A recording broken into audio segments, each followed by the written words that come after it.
नमस्कार दोस्तों, आज हम अध्याय रचनाएं का भाग 4 पढ़ने वाले हैं। हमने हमारी पिछली वीडियो में पढ़ा था रेखाखंड का विभाजन प्रकार 3। आज के इस वीडियो में हम पढ़ेंगे किसी वृत्त पर स्पर्श की रचना। तो चलिए आगे बढ़ते हैं और शुरू करते हैं हम हमारा आज का भाग। आज के इस वीडियो में हम सीखेंगे कि यदि बिंदु वृत्त के बाहर स्थित है तो इस बिंदु से वृत्त पर दो स्पर्श रेखाएं खींची जा सकती हैं और हम आज यही सीखेंगे कि किस तरह हम इन स्पर्श रेखाओं को खींचते हैं। तो हमारी रचना है एक वृत्त के बाहर स्थित एक बिंदु से उस पर स्पर्श रेखाओं की रचना करना। तो आइए जानते हैं हम कि किस प्रकार से हम यह रचना करते हैं। यहाँ पर हमें एक वृत्त दिया गया है जिसका केंद्र O है तथा इसके बाहर एक बिंदु P दिए हुए है। हमें P से वृत्त पर दोनों स्पर्श रेखाएं खींचनी है। ये देखिए, ये है एक वृत्त जिसका केंद्र O है और इसके बाहर एक बिंदु दिया गया है, बिंदु P। चलिए बढ़ते हैं हम इस प्रकार की रचना के चरण की ओर। सबसे पहला जो हमारा चरण होगा वो होगा पीओ को मिलाइए और इसे समविभाजित करिए। चलिए सबसे पहले हम P और O को मिलाते हैं।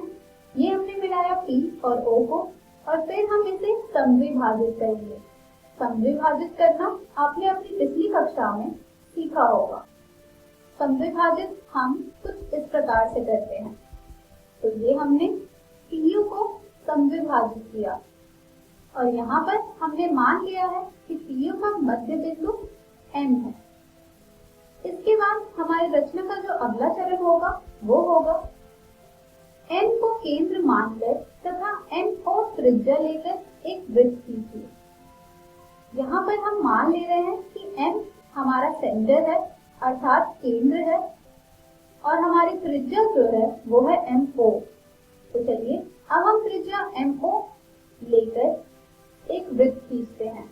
ये हमने खींचा त्रिज्या MO लेकर एक वृत्त और यहाँ पर हमने मान लिया है कि यह हमारे दिए गए वृत्त को Q और R पर प्रतिच्छेद कर रही है, कुछ इस प्रकार से। इसके बाद हमारे रचना का जो अगला चरण है वो है P को Q तथा R से मिलाइए। तो चलिए अब हम मिलाते हैं P को Q और R से। ये हमने मिलाया P को Q और R से।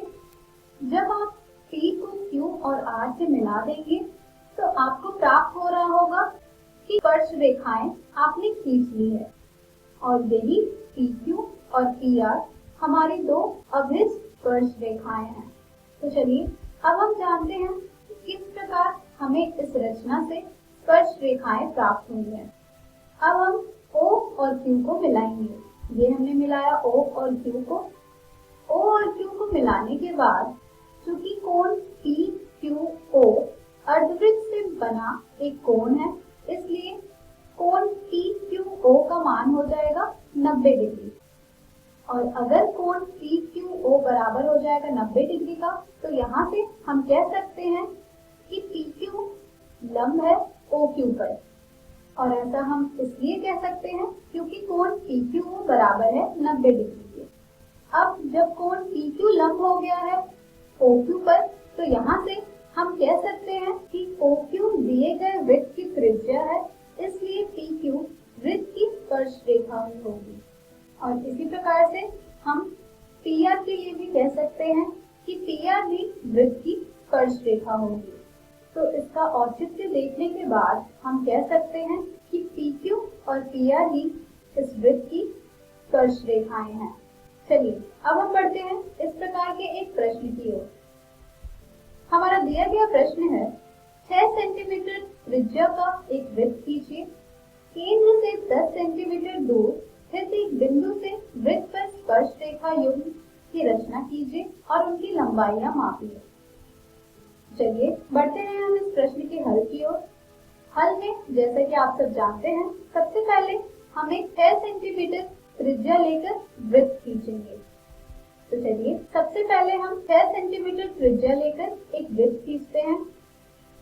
ये हमने खींचा एक वृत्त इसके बाद हम मान ले रहे हैं कि एक बिंदु है P जो कि केंद्र से 10 सेंटीमीटर दूर स्थित है। इसके बाद हमारी रचना का जो अगला चरण होता है वो होगा कि P O को मिलाइए। ये हमने मिलाया P और O को। इसके बाद इसे समविभाजित कीजिए।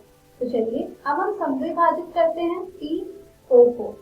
ये हमने समविभाजित किया PO को और यहाँ पर हमने यह मान लिया है कि PO का मध्य बिंदु M है। चलिए अब हम बढ़ते हैं हमारे अगले चरण की ओर।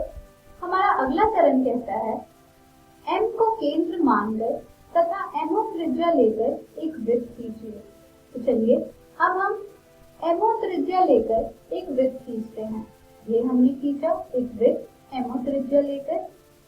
इसके बाद हम यहाँ पर मान लेंगे कि यह वृत्त हमारे दिए गए वृत्त को Q और R पर प्रतिच्छेद कर रही है, जैसा कि आप स्क्रीन पर देख पा रहे होंगे। इसके बाद हमारा अगला चरण कहता है P को Q तथा R से मिलाइए। ये हमने मिलाया P को Q तथा R से। जब हम P को मिलाएंगे Q तथा R से तो आप देख पा रहे होंगे कि यही PQ और PR हमारी दो स्पर्श रेखाएं हैं। और इस तरह हमने दिए गए प्रश्न की रचना की, जिसमें हमें केंद्र से 10 मीटर दूर स्थित एक बिंदु से वृत्त पर स्पर्श रेखा युग्म की रचना करनी थी। अब आप पटरी का प्रयोग करके इनकी लंबाइयां ज्ञात कर सकते हैं। तो इस तरह हमने हमारे दिए गए प्रश्न की रचना की। इस प्रकार के और भी प्रश्न आपको आपकी NCERT पुस्तक में मिल जाएंगे, जिन्हें आप जरूर हल करें। आज के इस वीडियो में हमने सीखा किसी वृत्त पर स्पर्श की रचना। हम हमारे अगले वीडियो में जानेंगे प्रैक्टिस क्वेश्चंस। धन्यवाद।